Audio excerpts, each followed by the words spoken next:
Hello friends, welcome to Priyadarshini food court. ఈరోజు మేము దోసకాయ రోటి పచ్చడి చేయబోతున్నామండి. చాలా అంటే చాలా టేస్టీగా ఉంటుంది.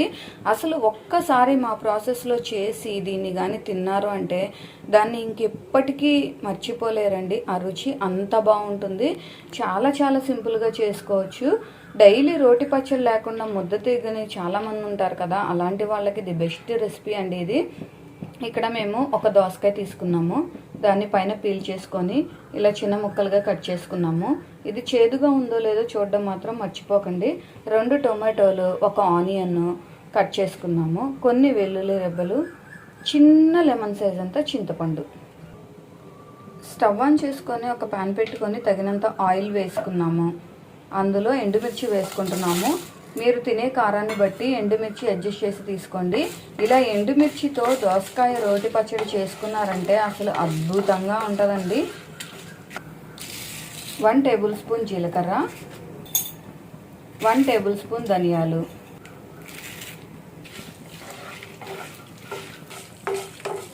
చూడండి మంచి కలర్లోకి వేగాయి కదా, వీటిని తీసి పక్కన పెట్టుకుందాం. ఇదే ప్యాన్లో ఇంకొంచెం ఆయిల్ వేసుకుంటున్నాము. ఆనియన్స్. ఇంకా ఎవరైనా మన వీడియో చూస్తున్న వాళ్ళు మన ఛానల్ని సబ్స్క్రైబ్ చేసుకోకపోయినట్లయితే తప్పకుండా మన ప్రియదర్శిని ఫుడ్ కోర్ట్ ఛానల్ని సబ్స్క్రైబ్ చేసుకోండి. అలాగే ఈ రెసిపీ నచ్చినట్లయితే ఈ వీడియోని లైక్ చేయండి. టమాటో ముక్కలు, దోసకాయ, వెల్లుల్లి అన్నీ కూడా వేసుకుంటున్నాం. చింతపండు ఎక్కువ అస్సలు తీసుకోకండి, ఎందుకంటే దోసకాయని ఇక్కడ మనము గింజలతో సహా వేసుకున్నాము.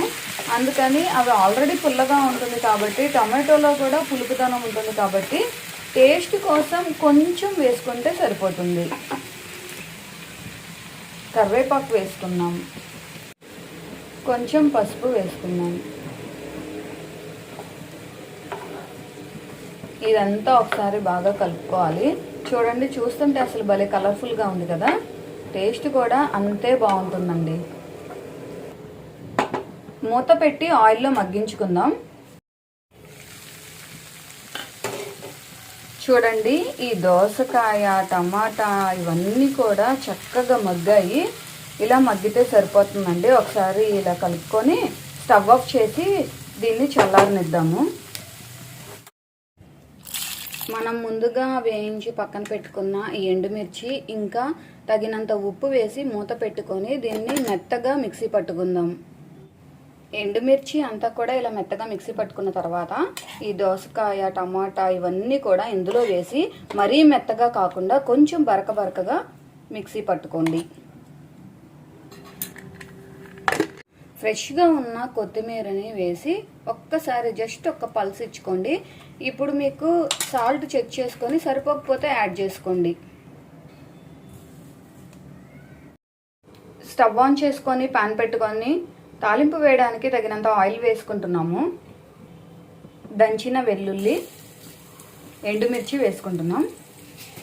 తాలింపు గింజలు, కొంచెం జీలకర్ర, ఫ్రెష్గా ఉన్న కరివేపాకు వేసుకుంటున్నాం.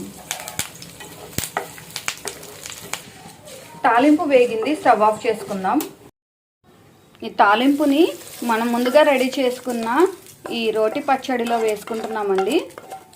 చూసారు కదా ఎంత కలర్ఫుల్గా, అసలు ఈ అరోమాకి ఎప్పుడెప్పుడు తినాలా అనిపిస్తుంది.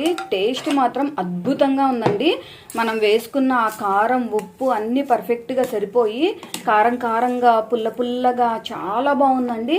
ఇది వేడి వేడి రైస్లో ఈ దోసకాయ పచ్చడి వేసుకొని తిన్నారంటే ఆహా మామూలుగా ఉండదండి. ఇది ఓన్లీ రైస్లోకి మాత్రమే కాదు, ఇడ్లీ, దోశ, చపాతీ ఇలా దేనిలోకైనా కూడా సూపర్ టేస్టీగా ఉంటుంది. ఎప్పుడు చేసే రోటి పచ్చళ్ళు కాకుండా అప్పుడప్పుడు ఇలా ట్రై చేయండి. చాలా చాలా బాగుంటుంది. సింపుల్గా కూడా చేసుకోవచ్చు. మీరందరూ తప్పకుండా మా ప్రాసెస్లో ఒకసారి ట్రై చేయండి. ట్రై చేసి మీకు టేస్ట్ ఎలా వచ్చిందో మాకు కామెంట్ చేయండి. ఈ రెసిపీ మీకు నచ్చినట్లయితే ఈ వీడియోని లైక్ చేయండి, షేర్ చేయండి. మా ఛానల్ని తప్పకుండా సబ్స్క్రైబ్ చేయండి.